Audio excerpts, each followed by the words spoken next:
15 días y hoy veremos el escudo de la fe, el yelmo de la salvación y la espada de la palabra. El escudo de la fe, el yelmo de la salvación y la espada de la palabra. Amén. Le pido que me preste toda su atención para poder iniciar con la exposición esta mañana. En los últimos 2 domingos, hermano, hemos considerado el final de la carta a los Efesios. Y Pablo nos describe cómo debe ser, que el andar piadoso, o cómo debe de ser la vida del creyente en la iglesia, cómo debe ser en el mundo, cómo debe de ser en su hogar. Y Pablo nos dice que no es sencillo, sino que hay una batalla espiritual, que siempre va a haber oposición cuando nosotros queramos vivir para la gloria de Dios. Pero esta batalla, dice Pablo, es una batalla muy singular, muy peculiar. ¿Por qué? Porque dice que no es contra carne y sangre, sino que es una guerra espiritual. Por eso en Efesios 6:10 Pablo inicia esta sección diciéndonos: por lo demás, hermanos míos, fortaleceos en el Señor y en el poder de su fuerza. En otras palabras, lo que Pablo nos está diciendo es: tú no puedes pelear en tus propias fuerzas, porque tú eres un ser de carne y hueso, tú eres un ser físico y no puedes pelear una batalla espiritual. Tus mejores intentos o tu deseo por pelear efectivamente en tu propia capacidad siempre va a estar destinado al fracaso. ¿Por qué? Porque es una lucha espiritual, hermanos. Es lo que Pablo nos está diciendo ahí, es: ampárense en el Señor, en Él. Él es un ser espiritual, Satanás es un ser espiritual y la batalla es espiritual, y nosotros debemos entender eso. No podemos pelear físicamente, no podemos pelear en nuestras propias fuerzas, en nuestro propio intelecto. Porque, hermano, la batalla espiritual se trata, escúcheme por favor aquí, se trata de cosas intangibles. La batalla, hermano, se pelea en el terreno de lo que es invisible a los ojos humanos. Nosotros no podemos ver las batallas que se libran, porque se libran principalmente en el ámbito de la mente, en el ámbito, hermano, de las ideas. Ahí es donde se pelea, ahí es donde Satanás obra, en las ideas, en las convicciones del corazón, en los sentimientos, en nuestra voluntad. Lo que mueve nuestra voluntad son nuestras ideas. Como pensamos, actuamos. Decíamos hace 8 días, si piensas mal, vives mal, por eso estás mal, porque piensas mal. Pero si piensas bien, vivirás bien. Y la única forma de pensar bien es pensar ¿cómo, hermanos? Bíblicamente, pensar como Dios habla en su palabra.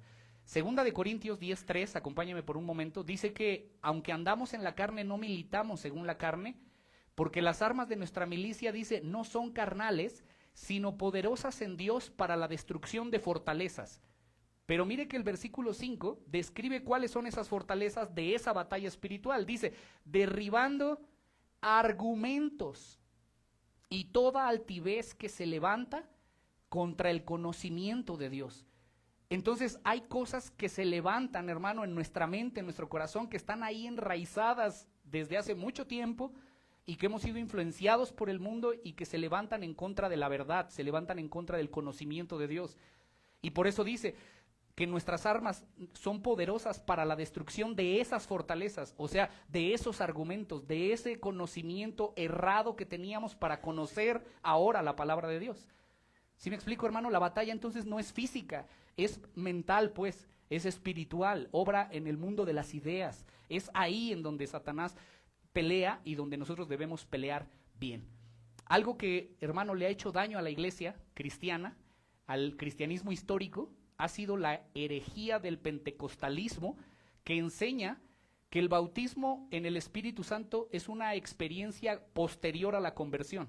Es decir, que primero te conviertes al Señor y después tienes que anhelar el bautismo con el Espíritu Santo. ¿Y para qué es que anhelan supuestamente este bautismo, que es algo herético? Es decir, es un error de comprensión de cómo opera la salvación y el Espíritu Santo en las personas. Porque ellos dicen, hermano, que es para recibir poder, pero dicen que reciben un poder en contra del mundo espiritual y que usualmente la evidencia es hablar en lenguas. Eso es lo que sostiene el pentecostalismo, hermano. Pero escuche, por favor, con atención esto. En los últimos años, los últimos 50 años, ya incluso se le ha denominado neopentecostalismo, en donde este poder que ellos afirman tener, se supone que tienen autoridad para reprender, para declarar y para arrebatar cosas a Satanás. Hermano, ese poder supuestamente, dicen que ellos reprenden directamente y vociferan y gritan, hermano, y hacen cosas sensacionalistas para reprender al diablo. ¿Han oído gente, hermano, en iglesias que dicen, te reprendo, Satanás, en el nombre de Jesús? Y empiezan, hermano, a hacer reprensiones, reprenden espíritus de pobreza, reprenden espíritus incubos, porque por eso la gente es homosexual, reprenden un montón de cosas, hermano, que la Biblia jamás nos ha llamado a reprender.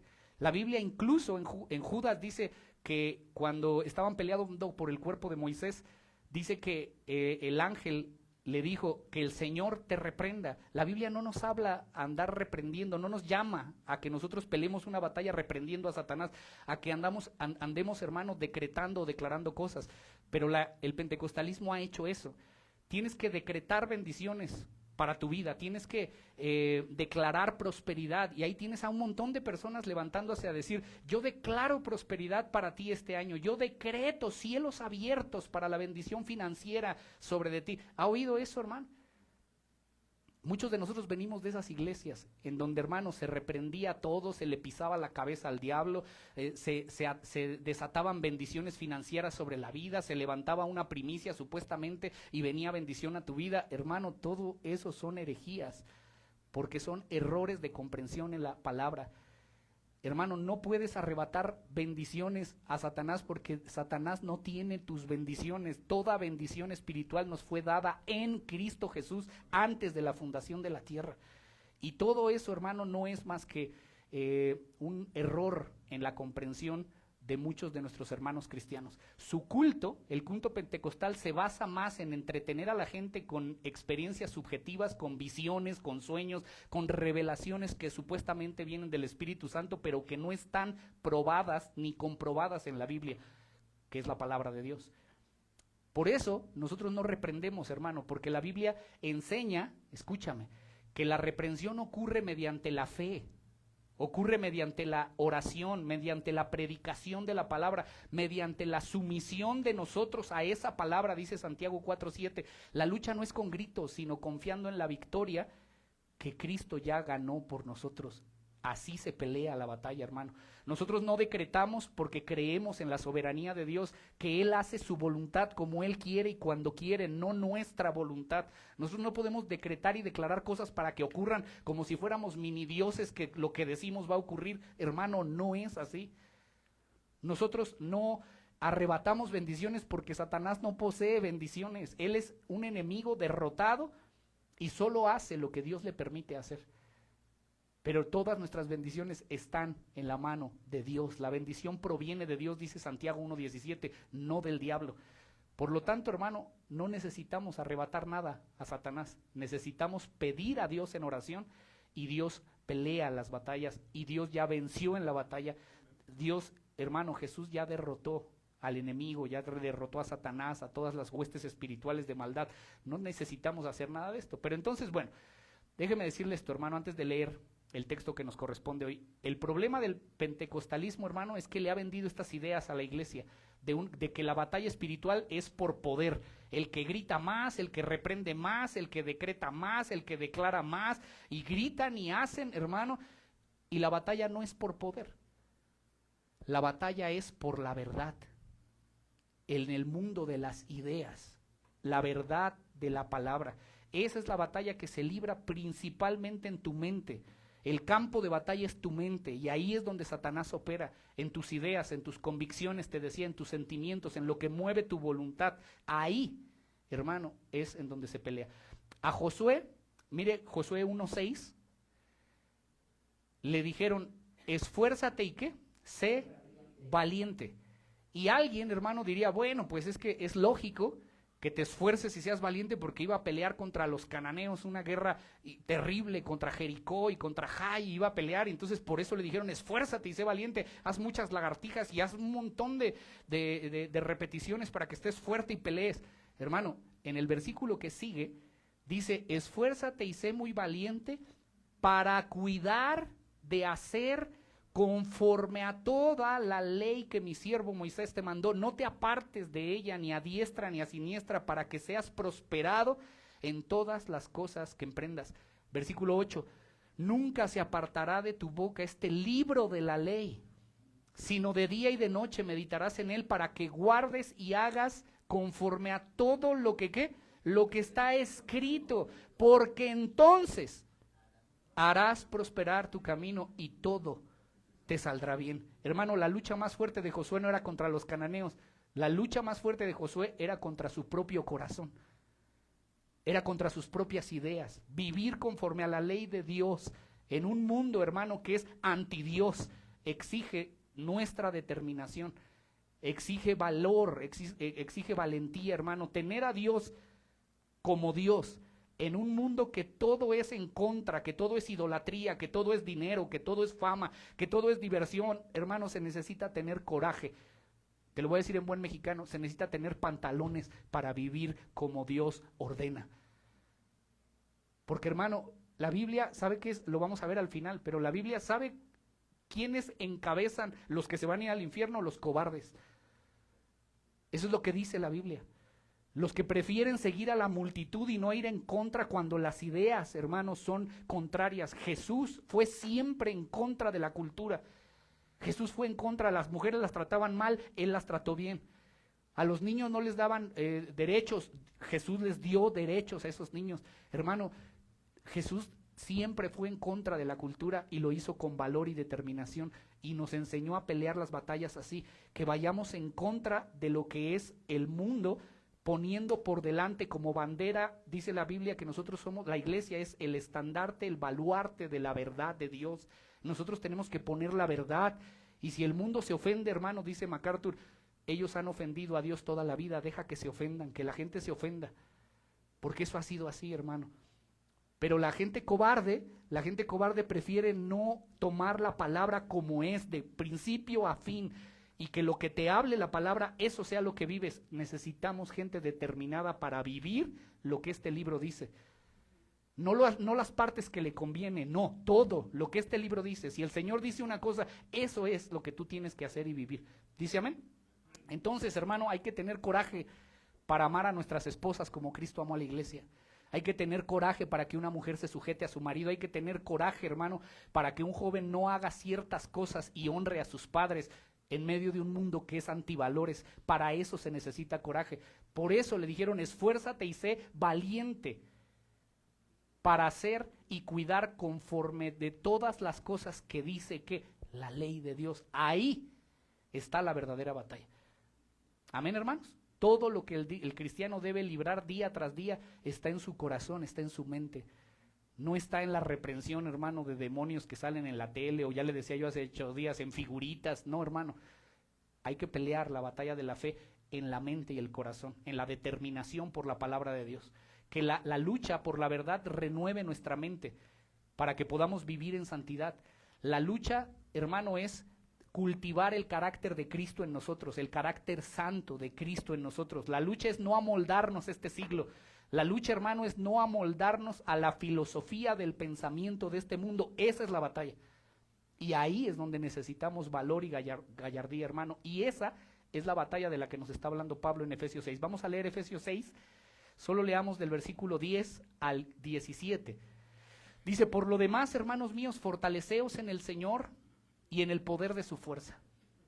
Vestíos de toda la armadura de Dios para que podáis estar firme contra las acechanzas del diablo. Pero ya vimos que son en la mente, que son espirituales. Porque no tenemos lucha contra carne y sangre, no es físico, sino contra principados, potestades, contra los gobernadores de las tinieblas de este siglo, contra las huestes espirituales de maldad en las regiones celestes. Por tanto, por esta lucha cruenta que tenemos en la mente, dice, tomen la armadura de Dios para que podáis resistir en el día malo y habiendo acabado todo, estar firmes. Estad pues firmes, ceñidos vuestros lomos con la verdad. Ya hablamos de eso hace 8 días. Vestidos con la coraza de justicia y calzados los pies con el apresto del evangelio de la paz. Sobre todo, tomad el escudo de la fe que podáis apagar los dardos de fuego del maligno. Tomad el yelmo de la salvación, la espada del Espíritu, que es la palabra de Dios. Hace 8 días, hermano, vimos las primeras 3 partes. Dice, ceñid los lomos con la verdad. Vimos el cinturón de la verdad. Y hermano, déjeme decirle esto así breve, solo va a ser 1 minuto. Cuando nosotros empezamos a predicar el evangelio, dijimos, hermano, cuando pasamos por este pasaje, enseñamos que cada una de estas piezas es Cristo, y es así. ¿Quién es la verdad? Él dijo, yo soy la verdad. ¿Quién es cuando decimos la coraza de justicia, decimos es la justificación imputada de Cristo a mi vida, y eso es así.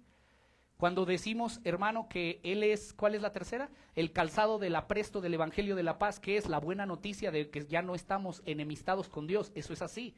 Y es verdad, hermano, que somos salvos por la fe, como el escudo de la fe, y es verdad, hermano, que tenemos un yelmo de salvación y que en Jesús tenemos salvación, eso es verdad. Y es verdad que toda la palabra nos habla de Jesús. ¿Dice amén o no? Es así. Pero hermano, algo que no debemos perder en cuenta cuando ya vas profundo en el texto es que Pablo no le está escribiendo a personas inconversas. Le está hablando a personas creyentes y les está diciendo, previo a decirles esto, les está diciendo cómo deben vivir. Les está diciendo a los esposos, maridos, amen a sus mujeres como Cristo amó a la iglesia y se entregó a sí mismo por ella. Mujeres, sujétense, respeten, padres, hijos, etcétera. ¿Sí me explico, hermano? Pero le está hablando a gente que ya ha creído.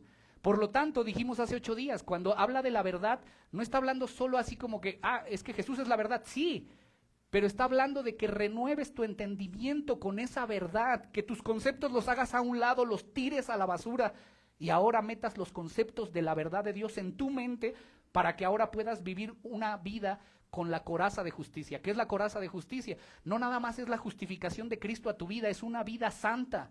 La Biblia cuando habla de justicia también se refiere al carácter del cristiano, a una vida justa, una vida en santidad.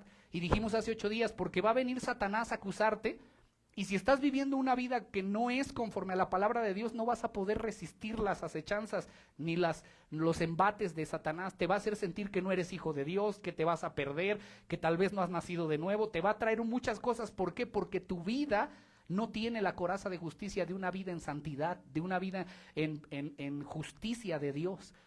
¿Sí me explico, hermanos? Hay algo más. Entonces, les está hablando de eso. Renueven su mente con la verdad. Vivan una vida justa para que puedan enfrentar a Satanás.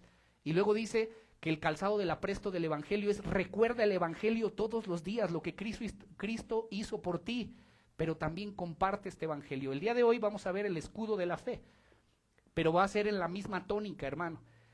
¿Por qué? Porque la fe de la que está hablando aquí no está hablando de la fe salvífica, de la fe salvadora, porque ya son creyentes. ¿Sí me explico? Son personas que ya habían creído, pero les está hablando de la fe en una segunda acepción más profunda. Entonces veamos el versículo 16. Sobre todo, tomad el escudo de la fe con que podáis apagar. Léalo conmigo, por favor, hermano. Todos. Vamos a ver entonces el escudo de la fe en primer lugar. Vamos a ver los 3 nada más. Este es el más largo. Después vamos a ver el yelmo de la salvación y la espada de la palabra de manera breve. Pero el más largo, y le pido me preste su atención, hermano, será en el escudo de la fe. Amén. La palabra escudo viene de una palabra griega que es scutum. Y existían 2 tipos de escudo en Roma, hermano. El escudo como tipo Capitán América, o sea, un escudo chiquito, hermano, donde tú metías la mano y con correas de cuero lo agarrabas y podías cargarlo con una sola mano. Ese es un escudo chiquito. Pero si usted ha visto películas ambientadas, Troya, por decir, o algunas de esas películas de antes, a mí me gusta mucho Troya, por eso me recordé. Bueno, usted se puede dar cuenta que hay otro tipo de escudo, que es un escudo largo, desde el piso como hasta acá, mide 1.40 por 80 centímetros de largo. Hermano, a ese es el escudo que Pablo se está refiriendo, no al chiquito, al que cubre todo el cuerpo. Y ese escudo, hermano, servía para cubrir a los soldados de las armas más peligrosas que existían en ese tiempo. No había balazos. En ese tiempo, hermano, existían flechas que eran empapadas en brea y las encendían para que cuando pegaran en el cuerpo, hermano, el soldado se empezara también a incendiar, soltara toda la espada, lo que fuera, para tratar de apagar el incendio después del balazo. Piensa esto, del flechazo, ¿no? Si entraba la flecha, él podía seguir peleando aún con la flecha incrustada, pero si la flecha le incendiaba, entonces tenía que apagar porque se empezaba a quemar. Tenía que soltar la espada, tenía que soltar todo para apagarlo, y en lo que estaba apagando esto ya le llegaba otro dardo. Hermano, se ganaron y se perdieron peleas por tener flecheros y idear la manera de ponerlas en brea y matar a los enemigos. Entonces este escudo era indispensable para que el soldado romano pudiera vivir, para que pudiera pelear en la batalla. Y Pablo lo que nos está diciendo es, nosotros tenemos un montón de dardos encendidos que quieren destruir y quieren que tú sueltes la palabra, sueltes el testimonio, sueltes todo en el momento que llega un dardo y empieza a incendiar tu mente y incendiar tu corazón. Entonces veamos cuáles son esos dardos de fuego, hermano. Vamos a definirlos. ¿Cuáles son esos dardos de fuego? Porque dice eso, ¿no? Dice, tomen el escudo de la fe con que puedan apagar los dardos, ¿de qué? De fuego del enemigo. ¿Cuáles son esos dardos? Son pensamientos malos que nos incitan al pecado, a la desconfianza y al desánimo. Voy a repetir de cuáles son esos dardos, hermano. Son malos pensamientos que nos incitan al pecado, a la desconfianza y al desánimo. Los creyentes somos tentados, hermano, con este tipo de pensamiento. Pensamientos de inmoralidad, pensamientos de odio, pensamientos de amargura, la envidia, la ira, el orgullo, el celo, la codicia, el temor, el desaliento, hermano, la duda. Todos estos pensamientos, no los anotes todos si quieres, hermano, para que podamos seguir, pero escucha esto. Esos son los dardos de fuego, hermano. Inmoralidad, odio, amargura, envidia, orgullo, celo, codicia, temor, desaliento, dudas. Y hermano, ¿cuántas veces hasta decimos es que me asalta la duda? ¿Cuántas veces no vienen dudas a tu mente? Y esas dudas, hermano, vienen y de pronto te hacen dudar del amor de Dios. Si de verdad Dios me ama, si de verdad la palabra de Dios está bien, no se estará equivocando Dios. ¿De verdad Dios tiene poder? Dudas de la palabra de Dios, dudas, hermano, de que podamos continuar corriendo esta carrera, vienen dudas a tu mente. ¿Y sabe qué es lo peor? Que estas dudas acrecientan o se hacen más fuerte cuando estamos en medio de tribulaciones, cuando estamos en angustia, cuando estamos en peligro, cuando tenemos un, hermano, conflicto personal, cuando tenemos escasez, cuando tenemos enfermedad. Ahí la duda crece. Y hermano, vienen a nosotros pensamientos horribles. Yo creo que si tú eres cristiano, hermano, y yo sé que lo eres, escúchame, sabes de qué te estoy hablando, sabes de todos esos pensamientos que vienen cuando estás orando, cuando vas manejando, cuando te levantas, aún cuando estás dormido, hermano, y vienen esas dudas a tu mente, y piensas, ¿dónde está Dios en todo esto que me está pasando? ¿Cómo puede Dios permitir esto? ¿Dios me ha abandonado? ¿No se estará equivocando Dios? ¿Sí me explico, hermano? Vienen todos estos pensamientos. ¿Soy realmente hijo de Dios? ¿Vale la pena seguir esforzándome por ir a la iglesia, por leer la palabra, por orar? ¿Vale la pena? ¿Seguir luchando por mi matrimonio? ¿Vale la pena? ¿Seguir luchando para educar a mis hijos? ¿Vale la pena? ¿Seguir orando por mi hijo que nada más no se convierte porque anda en drogas? ¿Vale la pena? Hermano, todas esas dudas son las que vienen. Esos son los dardos del enemigo. Y hermano, yo te decía, yo creo que tú sabes a qué me estoy refiriendo. ¿Sí me dice amén o no sabe, hermano? ¿O solo yo tengo esos pensamientos, hermano? Yo creo que todos, ¿verdad? Ok, escuche. Hay dardos o flechas, hermano, que son falta de concentración. Yo por eso ahorita que empezábamos oraba y le decía, Señor, de verdad, ayúdanos a concentrarnos en tu palabra. Porque cuando queremos leer u orar, cuando queremos leer la Biblia u orar, hermano, parece que se levanta una horda de demonios que no nos permiten leer ni orar. Mira, si tú ves Netflix, si tú ves una película, si tú ves una serie, si tú scrolleas en Facebook, hermano, puedes pasar horas y no hay problema. Pero solo quieres orar y empiezan a venir un montón de pensamientos, todo lo que tienes que hacer, tu agenda, afanes, riqueza, dinero, el trabajo, hermano, empiezan a venir un montón de bombardeo a tu mente. Romanos 7:21 dice que Pablo dijo, así que queriendo yo hacer el bien, hallo en mí esta ley, que el mal está en mí. Hermano, cuando tú te dispones a orar, eso es hacer el bien. Cuando tú te dispones a leer, eso es querer hacer el bien. Te das cuenta que hay un montón de cosas en tu mente que van en contra de la palabra de Dios. Cuando te dispones a cultivar tu relación con Dios, vienen toda esta clase de pensamientos, las 1000 cosas que tienes que hacer, justo ahí te acuerdas. ¿Y sabe qué es increíble, hermano?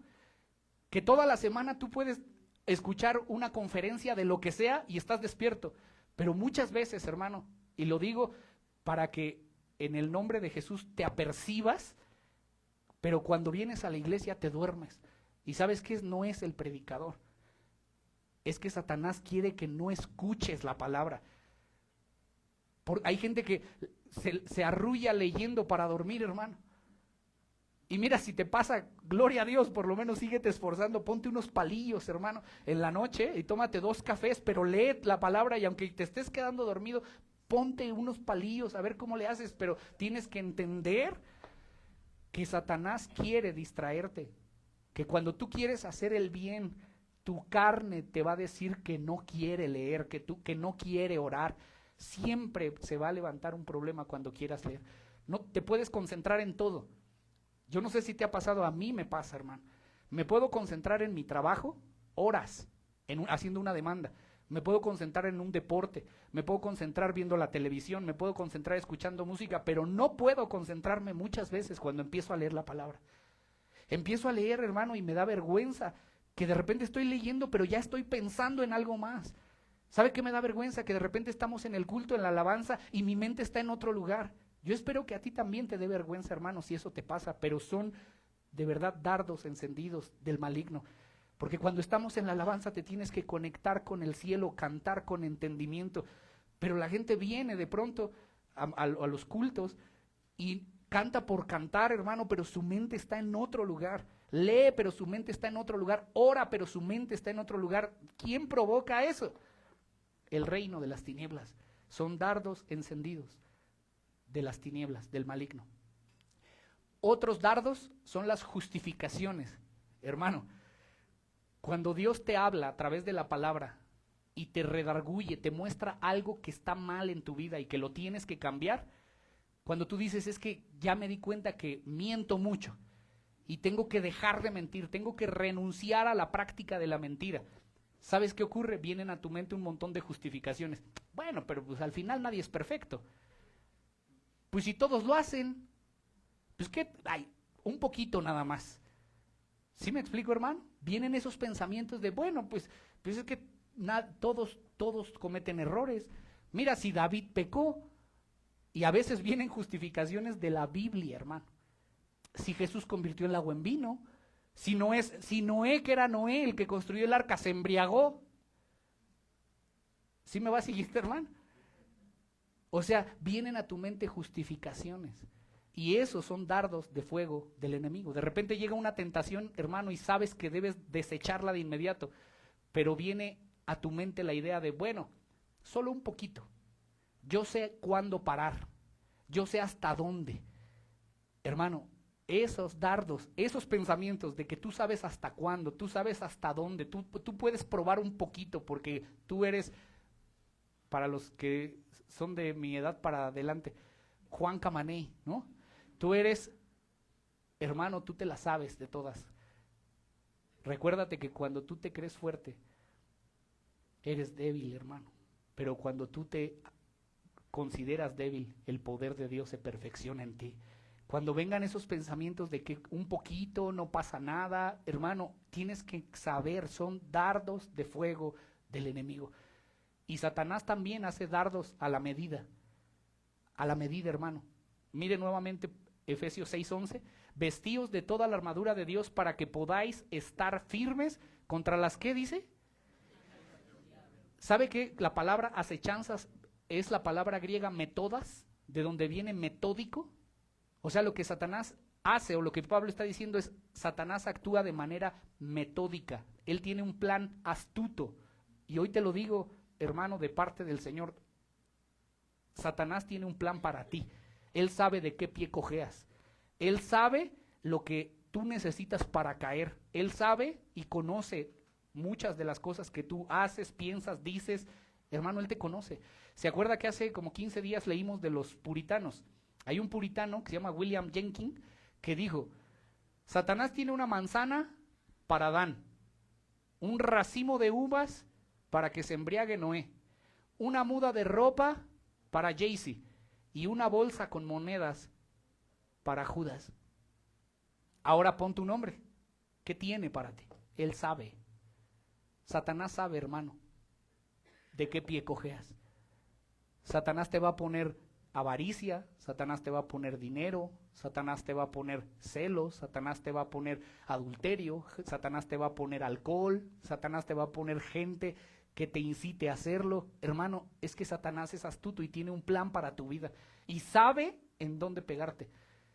Tiene 6,000 años estudiando, es como un sociólogo, hermano. Él conoce cómo funciona el cerebro humano, sabe en dónde es en donde te va a hacer caer.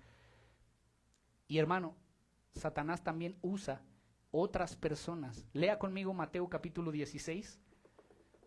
Estamos hablando primero de todos los dardos, ¿sí, hermano? Lea conmigo, por favor, Mateo 16, 21. Dijimos que la lucha no es con carne y sangre, ¿no? Pero Satanás es tan astuto que se disfraza detrás de la carne, o sea, de un ser humano, regularmente cristiano, para atacarte con ideas que van contra la palabra. Escucha lo que ocurrió aquí. Dice: desde entonces comenzó Jesús a declarar a sus discípulos que le era necesario ir a Jerusalén y padecer mucho de los ancianos, de los principales sacerdotes y de los escribas, ser muerto y resucitar al tercer día. Jesús les empezó a enseñar que era necesario ir a la cruz para el perdón de nuestros pecados, que ese era el plan de Dios desde toda la eternidad. Pero mire lo que hizo Pedro. Entonces Pedro, tomando aparte, comenzó a reconvenirle diciéndole: Señor, ten compasión de ti. En ninguna manera. ¿Cómo vas a ir a la cruz? Señor, no. Si tú eres tan bueno, ¿cómo te van a matar? Pero él, volviéndose a Pedro, le dijo, ¿qué le dijo? Quítate delante de mí, Satanás. Me eres tropiezo. ¿Por qué? Porque no pones la mira en las cosas de Dios, sino en las de los hombres. Satanás usa personas, hermano, para distraerte de la verdad. Y tristemente a veces son personas que llevan más tiempo que tú en el evangelio. Pongamos vamos a poner un ejemplo.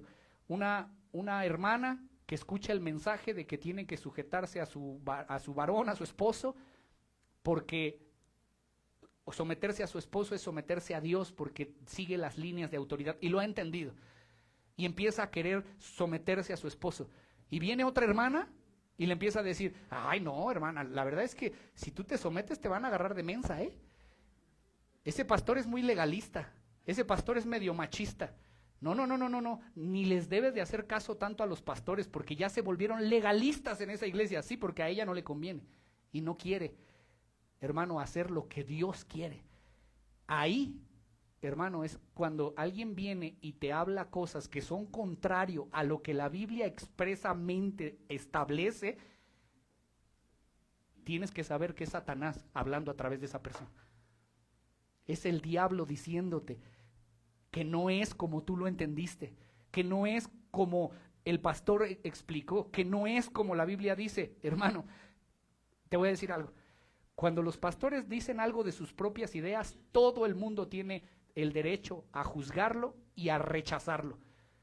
Pero cuando los pastores hablamos y hemos probado por la Escritura y hemos hecho un estudio profundo y concienzudo, y de que en toda la historia así se ha entendido, en su texto, en su contexto histórico, y cuando la Biblia dice es así, hermano, si alguien te dice lo contrario, sea Dios veraz y todo hombre mentiroso. Ese hombre está siendo un instrumento de Satanás para desviarte de la verdad de la palabra. Ese hombre, esa mujer es mentirosa y mentiroso y está siendo usado, hermano, para desviarte de la verdad. La Biblia, hermano, es la palabra de Dios infalible. Y lo que este libro dice, hermano, cuando lo lees con la revelación del Espíritu en el sentido de que te clarifica lo que dice. Cuando lo lees en su texto, en su contexto inmediato, en su contexto completo de toda la Escritura. Cuando tú crees que entiendes algo, pero vas a hace 100 años y lo que dijeron es lo que estás entendiendo, y vas hace 200, y vas hace 300, y 400, y 500, y llegas a Pablo, y llegas a Martín Lutero, o a Juan Calvino, y después a Pablo. Y eso es lo que dice, y es lo que ha ocurrido, hermano. Si alguien te dice lo contrario, no le creas. Créele lo que Dios dice, lo que la palabra de Dios enseña. ¿Dice amén? Hermano, cuando empezamos a hablar de muchos temas, empezaron a haber discrepancias. Pero hermano, cuando tú te fundas en la palabra de Dios, esa roca no se mueve. Funda tu vida en la palabra y podrá venir lo que sea y nada te va a mover, porque está parado sobre la palabra de Dios, pero sobre la palabra en el sentido completo, en toda la extensión de la palabra. Funda tu casa sobre la roca.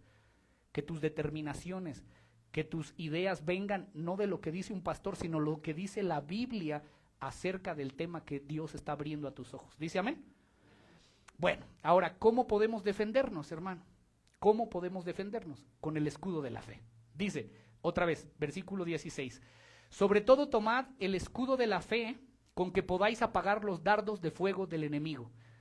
Y dijimos, hermano, que la fe a la que Pablo se refiere aquí no es una fe salvífica, ya lo dije, porque son personas ya salvas.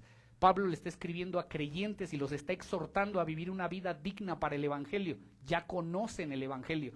Entonces la fe aquí, escuche hermano, le voy a dar como la definición. La fe aquí es una confianza básica en Dios. Es la confianza continua del creyente en las palabras y en las promesas de Dios. Es que creas que la palabra de Dios es viva y eficaz, que lo que Dios dice es autoritativo para tu vida, pero que lo creas. Por eso dice, sobre todo lo demás, o sea, sobre todas las otras armas, toma el escudo. Es necesario el escudo de la fe, hermano. ¿Qué es esto? La confianza en las palabras y en las promesas de Dios para protegerte en contra de las tentaciones. ¿Sí me explico? Voy a tratar de desarrollarlo, hermano. Te voy a poner ejemplos. Viene un dardo de fuego que te dice, has pecado un montón de veces. Ya Dios no te va a perdonar. ¿Qué tendrías que recordar? Las promesas de Dios. Primera de Juan 1:7 dice, la sangre de Jesucristo nos limpia de todo pecado.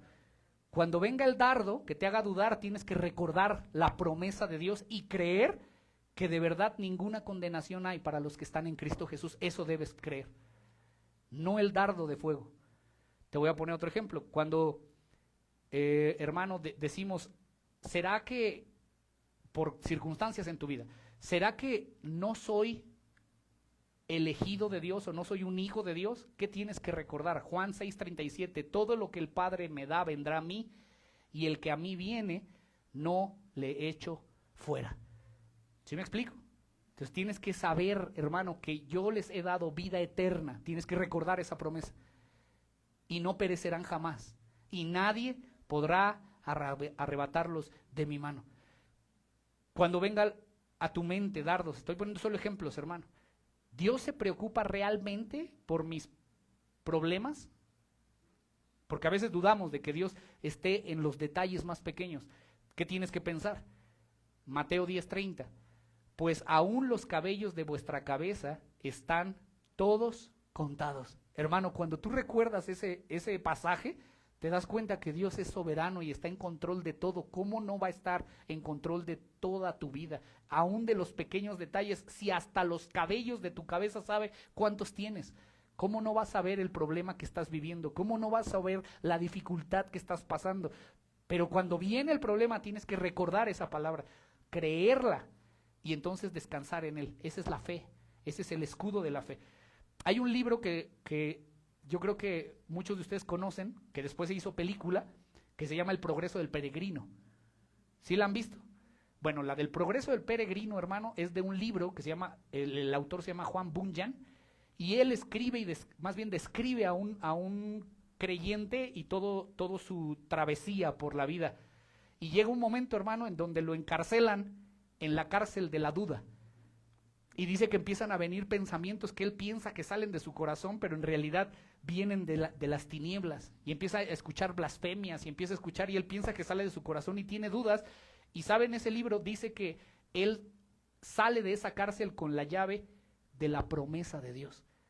La fe, hermano, es recordar la palabra de Dios y hacer uso de esa palabra y creer que esa palabra es real, que lo que Satanás te está diciendo es mentira y que lo que Dios dice en su palabra, eso es verdad, no lo que tú creas, no lo que dice el mundo, no lo que, hermano, dice tu corazón, no, lo que dice Dios en su palabra, eso es verdad.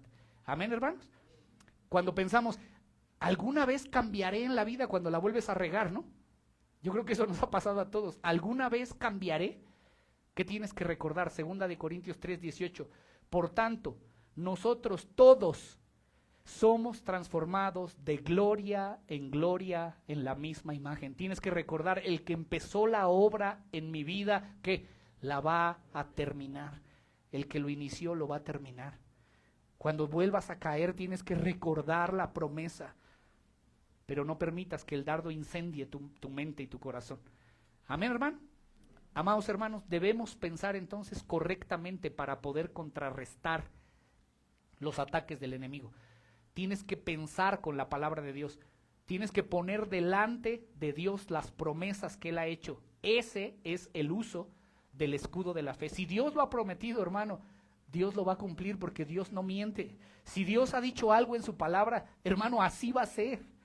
Escúchame, el cielo y la tierra pasarán, pero su palabra permanecerá para siempre. Si Dios lo dijo, Dios lo va a cumplir.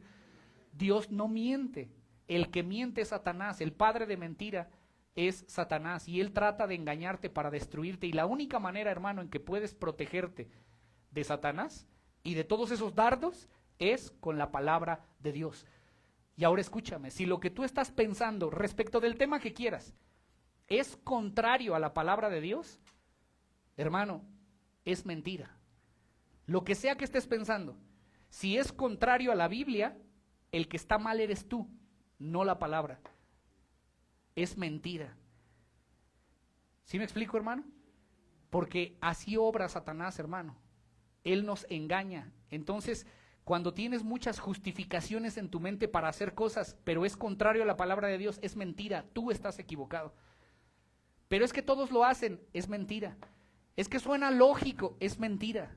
Pero es que aquí dicen, es mentira. Si es contrario a la palabra de Dios, es mentira. Sencillo, hermano. Solo la palabra de Dios es verdad. ¿Dice amén? Cuando vengan ataques, es que yo no sé si a ti te ha ocurrido esto, pero de repente llega alguien y te dice, es que a mí cuando recién yo me casé, yo ya era creyente, ya conocía algo de la palabra. Y un amigo llegó y me dijo, no, es que no ames tanto a tu mujer, porque te va a engañar. Porque si tú, dice el dicho, y ni todo el amor, se lo sabe, ¿verdad, hermano? Ni todo el amor, ni todo el dinero. Hermano, eso es una mentira del diablo. Eso viene del mismo infierno. La Biblia dice, ama a tu mujer y trátala como el vaso frágil. Y ámala con todo tu corazón. Y ámala como Cristo amó a la iglesia. Todo lo que sea contrario a eso es mentira. Cuando la Biblia te dice a las mujeres, sujétense, hermano, todo lo que venga contrario es mentira. Tienes que creer la verdad de la palabra de Dios. Amén, hermano. Tienes que cubrirte de inmediato con el escudo de la fe. Dios nos pide que hagamos las cosas a su manera y que dejemos los resultados en su mano. Las cosas, si tú lo haces como Él dice, si tú esperas en Jehová, Él hará. Dice Salmo 34, encomienda a Jehová tu camino, confía en Él, ¿y qué? Y Él hará. Proverbios 3:5 dice, fíate de todo tu corazón de Jehová y no te apoyes en tu propia prudencia, reconócelo en todos tus caminos y Él enderezará tus veredas. Tienes que creer la palabra. Sin esa confianza, mi hermano, no podremos pelear y seremos derrotados una y otra vez, una y otra vez. Por eso debes creer la palabra, no nada más tener conocimiento, tienes que creerla, que lo que Dios dice es verdad. Primera de Juan, capítulo 5, versículo 4, dice, porque todo lo que es nacido de Dios vence al mundo. Y escuche esto, hermano, y esta es la victoria que ha vencido al mundo. Léalo conmigo, nuestra fe. ¿Qué ha vencido al mundo? Nuestra fe, nuestra confianza en la palabra de Dios, en sus promesas. Alguien dijo esto, es un comentarista, escúchame, la fe es el escudo del cristiano. Satanás no puede hacer nada contra ella. Sus peores ataques son frustrados cuando el creyente ocupa el escudo de la fe. La fe, dice este autor, ofrece completa protección y hace el avance del cristiano posible. Donde no hay fe, no hay protección, pero donde hay fe, no hay nada que temer. Y dice este autor, ¿qué es la fe? Es creer lo que Dios ha dicho. Por ninguna otra razón, sino porque Dios lo dijo. Esa es la fe. No es lo que te parezca lógico a ti, es porque Él lo dice en su palabra y así se va a cumplir. Es creer a Dios y a su palabra, es aceptar su enseñanza. Y anota estas tres cosas, hermano, en tu mente y en tu corazón. Este autor dice estas tres cosas. Dice, la fe es aceptar la enseñanza. 2, obedecer sus mandamientos. Y 3, tomar en serio sus advertencias. Hermano, de verdad que oro porque puedas cachar lo que Dios nos quiere dar hoy. Y si no, vuélvelo a ver, pero escucha, hermano. Tienes que aceptar su enseñanza, obedecer sus mandamientos y tomar en serio sus advertencias. Y yo pondría una cuarta, y apropiarte de las promesas de Dios. Esa es la fe. Que cuando la Biblia te advierta algo, no pienses que no va a pasar nada, hermano. La Biblia advierte y eso se va a cumplir. Cuando la Biblia dice una cosa, hermano, eso va a ocurrir. Porque Dios al que ama lo corrige y azota a todo aquel que toma por hijo. Si Dios te advierte de algo que tienes que dejar de hacer o de algo que tienes que hacer, aunque sea contrario a tu forma de pensar y a tu persona, tienes que hacer lo que Dios ordena. ¿Por qué? Porque esa es la fe, creer y temer que Dios es soberano y hace como Él quiere y obra a través de su palabra. Nos da promesas, nos da advertencias, nos da mandamientos, nos enseña en su palabra, debes creerlo. Y este hombre de Dios termina diciendo, el comentario dice, donde hay fe, la derrota es desconocida. El soldado que tiene fe nunca será derribado por nada. El escudo de la fe, hermano, vence al mundo. Sugel Michelén dice, todo pecado es un acto de incredulidad. Voy a cerrar ya este punto, hermano. Cada victoria es un acto de fe. La fe es el escudo del cristiano. Lo que la fe hace es poner a Dios delante de nosotros. Es abrir nuestros ojos del alma para poder conocer quién es Dios, para poder conocer su poder, para poder conocer su sabiduría. Cuando tú meditas en la palabra de Dios y viene un problema y tú pones la promesa de Dios y crees y confías en eso, en lo que Dios dice, hermano, conoces a Dios, conoces su poder, conoces su sabiduría, conoces su amor y descansas en Él. Pero tienes que descansar en el Señor. Moisés, hermano, dice que él peleó en contra de Faraón, ¿se acuerda? Pero dice Hebreos 11 que él lo hizo valientemente porque se mantuvo viendo al invisible. Él se mantuvo viendo las promesas de que el Mesías vendría. Dice porque él prefirió sufrir el vituperio con sus hermanos que gozar de los deleites temporales por el Espíritu de Cristo que estaba en él. Él, hermano, tuvo la certeza y la fe de que Jesús vendría y se mantuvo firme en eso. La pregunta es, ¿cuánto tú confías en la palabra de Dios? ¿Cuántas promesas conoces? Porque ese es otro punto, hermano. No puedes confiar en una promesa que no has leído, en una promesa que no has meditado, en una promesa que no conoces. Si no conoces la palabra de Dios y sus promesas, ¿cómo vas, hermano, a cubrirte de los dardos del enemigo? Amén, hermano. Escuche el versículo, Mateo capítulo 6, hermano, vamos a cerrar con este punto con eso. Le dije, los últimos 2 son muy breves. Cuando vienen los afanes a tu vida, cuando viene la ansiedad, por cosas que te estén pasando o lo que sea, porque tienes muchos problemas o muchos pendientes o muchas cosas que hacer o porque no tienes dinero, hermanos, recuerda las palabras de Jesús en Mateo capítulo 6, no os afanéis por vuestra vida, versículo 25, ¿qué habéis de comer o qué habéis de beber? Ni por tu cuerpo, ¿qué habéis de vestir? ¿No es la vida más que el alimento y el cuerpo más que el vestido? Y mira estas palabras de Jesús. Les dijo, miren las aves del cielo que no siembran, no ciegan, no recogen en graneros y vuestro Padre Celestial las alimenta. ¿No valen mucho más ustedes que ellas? Hermano, cuando venga la ansiedad, recuerda esas palabras. Te voy a decir algo, las aves no se estresan, hermano. Las aves no sufren de estrés. Las árboles no les da tic en el ojo. Las aves, hermano, no se amargan, las aves no gritan, no se desesperan, Dios las alimenta. Y dice, ¿y no serán ustedes más importantes que las aves? Hermano, cuando vengan las dificultades, recuerda esas palabras, pero créelas, porque todo el mundo hermano, ese pasaje lo hemos leído 20,000 veces, busca primero el reino de Dios y su justicia, y todas las demás cosas, ¿qué? Hermano, todo el mundo se lo sabe, pero al momento de la prueba se te olvida. Cúbrete con el escudo. Busca primero el reino de Dios. Lo demás vendrá por añadidura. Veamos en segundo lugar el número 2, el yelmo de la salvación. Les dije que son breves, hermanos. Tengo 10 minutos para estos dos armas o 2 artículos de la armadura. El yelmo de la salvación. Nuevamente, versículo 17, tomad el yelmo de la salvación y la espada del Espíritu, que es la palabra, el yelmo de la salvación. Y una vez más, voy a hacer énfasis, hermano, en que Pablo no le está hablando a gente incrédula. Entonces no está hablando de la salvación de su alma, no se está refiriendo a esa salvación. O sea, no les está diciendo, ponte en tu cabeza la salvación que Cristo ganó para ti. Sí es parte, pero no es eso a lo que se está refiriendo. Si me ayuda a leer 1 de Tesalonicenses 5:8, Pablo lo aclara mejor.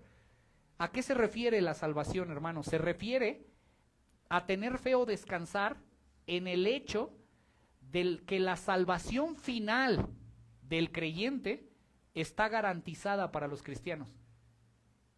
Es decir, nosotros ya somos salvos, ¿sí, hermanos? Pero nuestra salvación no se ha completado, se va a completar el día que nosotros veamos cara a cara a nuestro Señor Jesucristo. Y eso está garantizado. Dice, ponte ese yelmo de la salvación. Me explico en Tesalonicenses 5:8. Está más claro, hermano.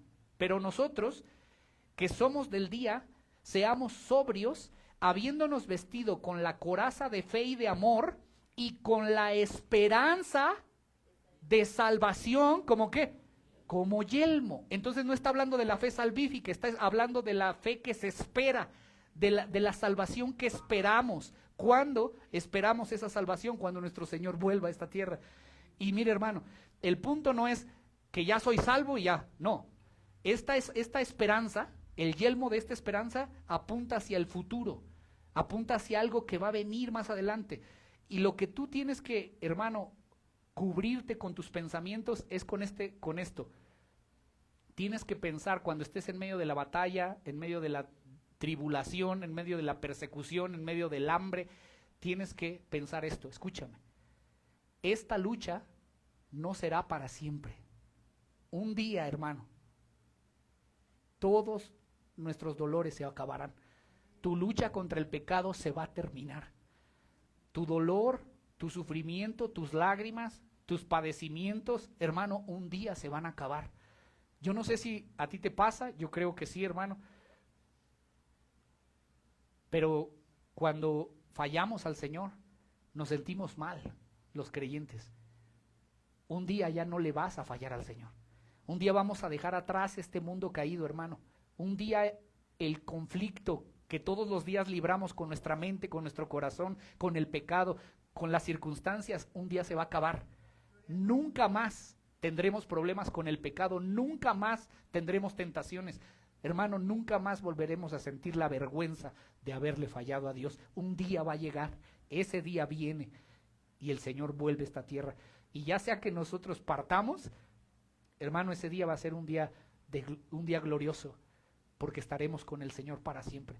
Y estas batallas que estamos librando, hermano, no son inútiles. Tienes que saber que no es inútil todo lo que todos los días el Señor te mandó a hacer. Mantente firme, pelea la batalla, ama a tu mujer, sujétate a tu esposo, honra a tus padres, instruye a tus hijos, corrige a tus hijos. Hermano, es difícil, pero no es inútil.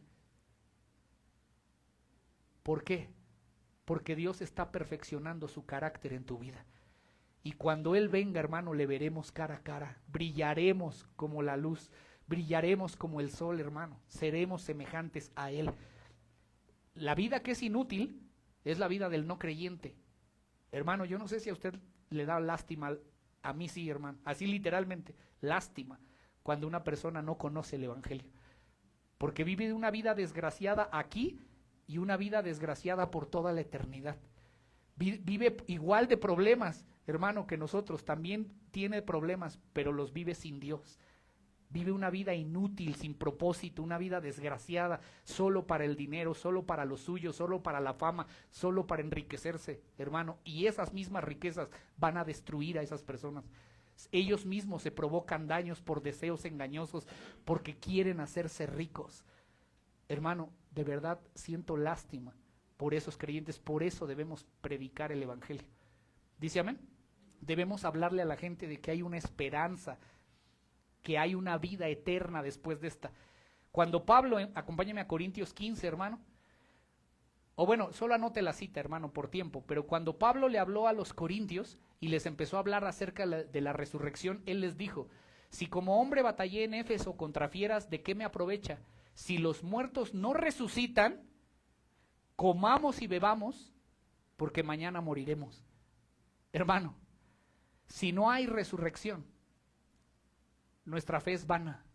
Si no hay otra vida después de esta, hermano, es vano todo lo que hacemos. Dice Pablo, si no hay otra vida después de esta, come y bebe. En otras palabras es, ya dale rienda suelta a todos tus placeres, porque solo se va a acabar y ya se acaba.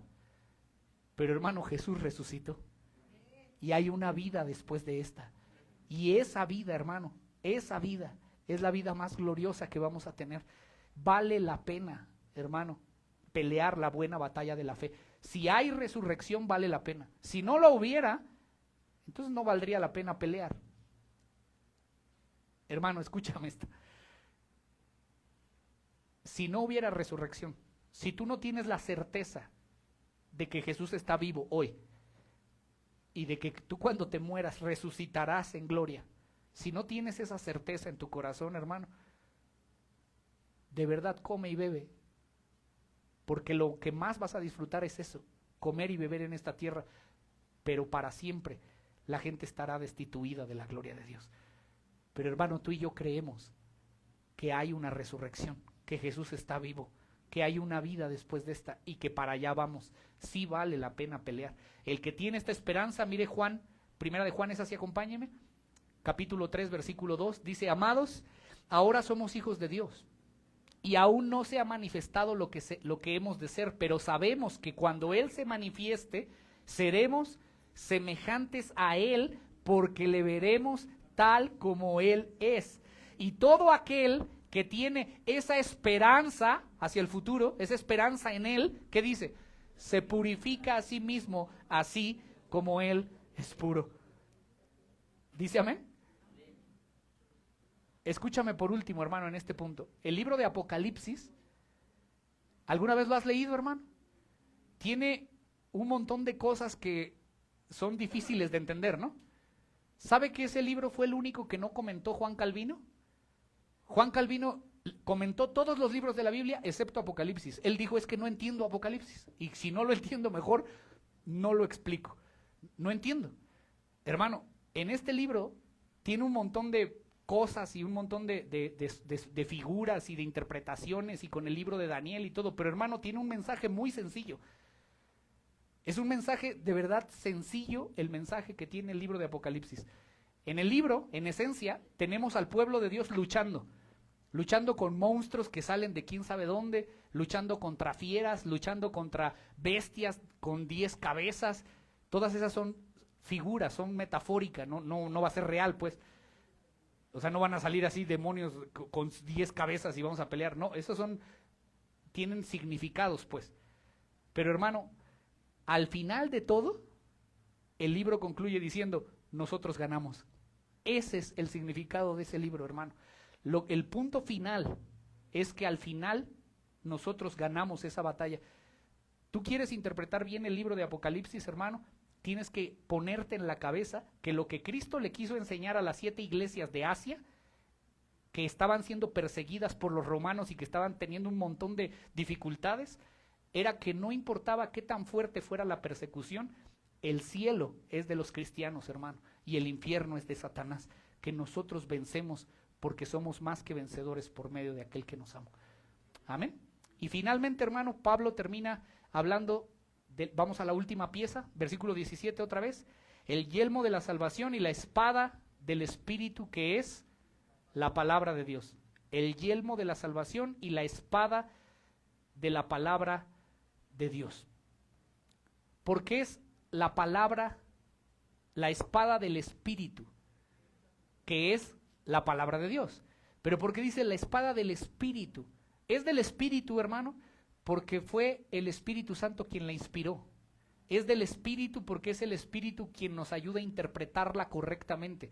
Es del Espíritu porque es el Espíritu el que aplica esa palabra en nuestras vidas. Por eso es la espada del Espíritu. ¿Dice amén? Voy a repetir. Es del Espíritu porque Él la inspiró, porque Él nos ayuda a interpretarla y porque Él la aplica en nuestros corazones. Por eso es la espada del Espíritu, que es la palabra de Dios. La espada del Espíritu, hermano, la usamos cuando usamos las Escrituras adecuadamente. Y el poder de Dios se manifiesta cuando tú entiendes la palabra, eres renovado en tu entendimiento y los creyentes somos edificados. Cuando le compartimos a alguien perdido la palabra de Dios, pero le hablas la palabra, no tus ideas, la palabra de Dios, hermano, la gente se salva, porque es poder de Dios para salvación. Amén. Juan 17:17, Jesús dijo, santifícalos en tu verdad, te lo sabes, tu palabra es verdad. Y en 1 de Timoteo 3:16, que también todos nos lo sabemos, dice que toda la escritura es inspirada por Dios y útil para enseñar, para redarguir, para corregir, para instruir en justicia, a fin de que el hombre de Dios sea perfecto, enteramente preparado para toda buena obra. Pero ¿sabes qué dice? Inmediatamente después, en el siguiente versículo, le dice Pablo a Timoteo, predica la palabra de Dios. Hermano, debemos predicar esa palabra de Dios. ¿Y sabes qué es lo peor? Que en muchas iglesias no se está predicando la palabra de Dios. Se están predicando chistes, están entreteniendo a la gente, están teniendo como muchas horas de entretenimiento con luces y con sonidos. Hermano, las bandas cantan mejor que muchas bandas profesionales. Y no es que eso sea malo, hermano, sino que quitan el tiempo de la palabra por entretener a la gente. Y las personas que hoy se están parando en los púlpitos son más payasos que pastores. Se paran a contar chistes, se paran a hablar de sus experiencias, se paran a entretener a la gente y no a enseñar la palabra de Dios a la gente. En Hechos 20:32 dice, ahora hermanos, os encomiendo a la palabra de su gracia, os encomiendo a Dios y a la palabra de su gracia, que tiene poder para sobreedificaros y daros herencia con todos los santificados. Hermano, debemos predicar la palabra de Dios, no debemos entretener a la gente, no debemos sustituir el mensaje de la palabra, porque es la palabra de Dios la que puede salvar.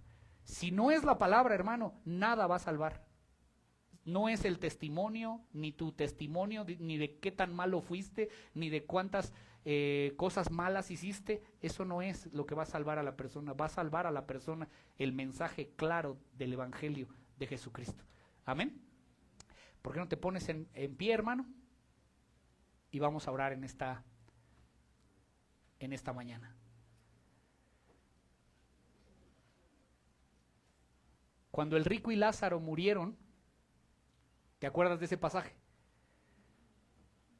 Dice que Lázaro fue al seno de Abraham y el rico fue a una llama, al infierno. Y dice que ese rico le dijo a Dios, más bien le dijo a Abraham, le dijo, Padre Abraham, envía a alguien que resucite de entre los muertos a mis hermanos que están en la tierra, que no se han muerto, y que les hablen, porque cuando ellos vean a un muerto resucitado van a creer. ¿Y sabes cuál fue la palabra de Abraham? Le dijo, a Moisés y a los profetas tienen. Si no les creen a ellos y a sus escritos, ni aunque un muerto resucite, se van a salvar. Hermano, es que es la palabra de Dios la que trae salvación. No son los milagros, las cosas excéntricas que hacen, no son los entretenimientos con música y sonido.